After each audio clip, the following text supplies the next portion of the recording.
SSLC ಪರೀಕ್ಷೆ ವಿದ್ಯಾರ್ಥಿಗಳ ಬದುಕಿಗೆ ಮಹತ್ವದ ಘಟ್ಟ. ಆದರೆ ಎಸ್ಎಸ್ಎಲ್ಸಿ ಅಗ್ನಿ ಪರೀಕ್ಷೆ ವೇಳೆಗೆ ನಡೆದ 2 ಘಟನೆ ಮನ ಕಲಕುವಂತಿದೆ. ಯಾಕಂದರೆ ತಂದೆಯ ಅಗಲಿಕೆ ನೋವಲ್ಲೇ ಆ ಬಾಲಕಿಯರು ಪರೀಕ್ಷೆ ಬರೆದಿದ್ದಾರೆ.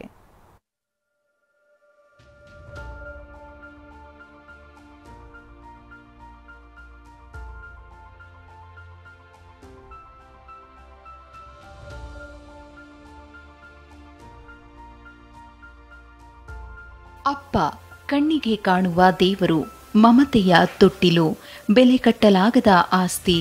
ಅಂತಹ ತಂದೆಯ ಅಗಲಿಕೆ ನೋವಲ್ಲೇ ಇಬ್ಬರು ವಿದ್ಯಾರ್ಥಿನಿಯರು ಎಸ್ಎಸ್ಎಲ್ಸಿ ಪರೀಕ್ಷೆ ಎದುರಿಸಿದ ಮನಮಿಡಿಯುವ ಘಟನೆ ಬಾಗಲಕೋಟೆಯಲ್ಲಿ ನಡೆದಿದೆ.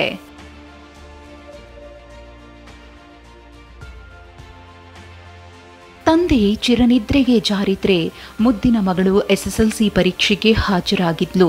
ಕೈಯಲ್ಲಿ ಪೆನ್ ಹಿಡಿದು ಕೂತಿದ್ರೆ ಅಪ್ಪನ ಮುಖವೇ ಕಣ್ಣೆದುರಿಗೆ ಬರ್ತಿತ್ತು. ಅಪ್ಪನ ಸಾವಿನ ನೋವಿನಲ್ಲೇ ಭವಿಷ್ಯಕ್ಕಾಗಿ ಪರೀಕ್ಷೆ ಎದುರಿಸಿದ ಈಕೆ ಅಕ್ಷತಾ ತಳವಾರ.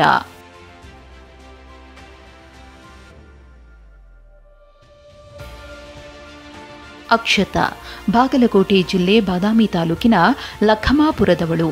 ವಾಟರ್ಮನ್ ಆಗಿದ್ದ ಸಣ್ಣ ಫಕೀರಪ್ಪ ಅನಾರೋಗ್ಯಕ್ಕೆ ತುತ್ತಾಗಿದ್ರು. ಮಗಳಿಗೆ ಎಕ್ಸಾಮ್ ಮುಗಿದ ಮೇಲೆ ಬೆಂಗಳೂರಿಗೆ ಜೊತೆಯಲ್ಲೇ ಕರೆದೊಯ್ದು ಚಿಕಿತ್ಸೆ ಪಡಿಬೇಕು ಅಂತಿದ್ರು. ಆದರೆ ಗುರುವಾರ ಸಂಜೆ ಸಣ್ಣ ಫಕೀರಪ್ಪ ಕೊನೆ ಉಸಿರೆಳೆದಿದ್ರು. ಮಾರನೇ ದಿನ ಅಕ್ಷತಾಗೆ ಹಿಂದಿ ಎಕ್ಸಾಮ್ ಇತ್ತು. ಪರೀಕ್ಷೆಗೆ ಹೋಗಲ್ಲ ಅಂತ ಅಕ್ಷತಾ ಅಪ್ಪನ ಮೃತದೇಹದ ಮುಂದೆ ದುಃಖಿಸುತ್ತಾ ಕೂತಿದ್ಲು. ಆದರೆ ಚಿಕ್ಕಪ್ಪ ದೊಡ್ಡಪ್ಪ ಶಿಕ್ಷಕರೆಲ್ಲ ಸೇರಿ ಬಲವಂತ ಮಾಡಿ ಅಕ್ಷತಾಳನ್ನ ಪರೀಕ್ಷೆಗೆ ಕಳಿಸಿದ್ರು. ಅಪ್ಪನ ನೆನಪಲ್ಲೇ ಎಸ್ಎಸ್ಎಲ್ಸಿ ಪರೀಕ್ಷೆ ಬರೆದು ಬಂದ ಅಕ್ಷತಾ TV9 ಜೊತೆ ತನ್ನ ನೋವನ್ನ ತೋಡಿಕೊಂಡಿದ್ದಾಳೆ. ಎಕ್ಸಾಮ್ ಆದ ತಕ್ಷಣ ಬೆಂಗಳೂರು ಹೋಗಿ ಟ್ರೀಟ್ಮೆಂಟ್ ತಗೊಳ್ಳೋಣ ಹಂಗಂತೆಲ್ಲ ನಿಮ್ಮ ಜೊತೆ ಮಾತಾಡಿದ್ರು ಅಂತ ಕೇಳ್ಕೊಟ್ಟಿನಿ. ಬೆಂಗಳೂರು ನನ್ನ ಅಷ್ಟು ಪೇಪರ್ ಮುಗ್ದಿನ ಬೆಂಗಳೂರಿಗೆ ಹೋಗಿ ಅಡ್ಮಿಟ್ ಆಗಿ ತೋರಿಸ್ಕೊಂಬರೋಣ ಅಂತಂದು ಹೇಳಿದ್ರಿ. ಯಾರು ಬೇಡ, ನಾನು ನೀನಷ್ಟೇ ಹೋಗುಣಂತ ಹೇಳಿದ್ರಿ ನಮ್ಮಪ್ಪ ರೀ. ಹೋಗಿ 1 ವಾರ ತೋರಿಸ್ಕೊಂಡು ಹೊಳೆ ವಾಪಸ್ ಬರೋಣ ಅಂತಲೂ ಹೇಳಿದ್ರಿ. ನಂಗೆ ಯಾರು ಬೇಡ, ನೀವು ಒಬ್ಬೇಕೆ ಇದ್ರೆ ಸಾಕಂತನೂ ಹೇಳಿದ್ರಿ. ಇದು ಅಕ್ಷತಾಳ ಕಣ್ಣೀರ ಕಥೆಯಾದರೆ ಮುಧೋಳ ನಗರದಲ್ಲಿ ಮತ್ತೊಂದು ಮನಮಿಡಿಯುವ ಘಟನೆ ನಡೆದಿದೆ. ಈಕೆ ವಿದ್ಯಾ ಕಾಂಬಳೆ. ಈಕೆ ತಂದೆ ಶ್ರೀನಿವಾಸ ಕಾಂಬಳೆ ಬುಧವಾರ ಅನಾರೋಗ್ಯದಿಂದ ಮೃತಪಟ್ಟಿದ್ರು. ಅವತ್ತೇ ವಿಜ್ಞಾನ ಪರೀಕ್ಷೆ ಇದ್ದಿದ್ದರಿಂದ ವಿದ್ಯಾಗೆ ತಂದೆ ಸಾವಿನ ವಿಷಯವನ್ನ ಸಂಬಂಧಿಕರು ತಿಳಿಸಿರಲಿಲ್ಲ. ಆದರೆ ಪರೀಕ್ಷೆ ಮುಗಿಸಿ ಬಂದ ಬಾಲಕಿಗೆ ತಂದೆ ಸಾವಿನ ಸುದ್ದಿ ಕೇಳಿ ಬರ ಸಿಡಿಲು ಬಡಿದಂತಾಗಿತ್ತು.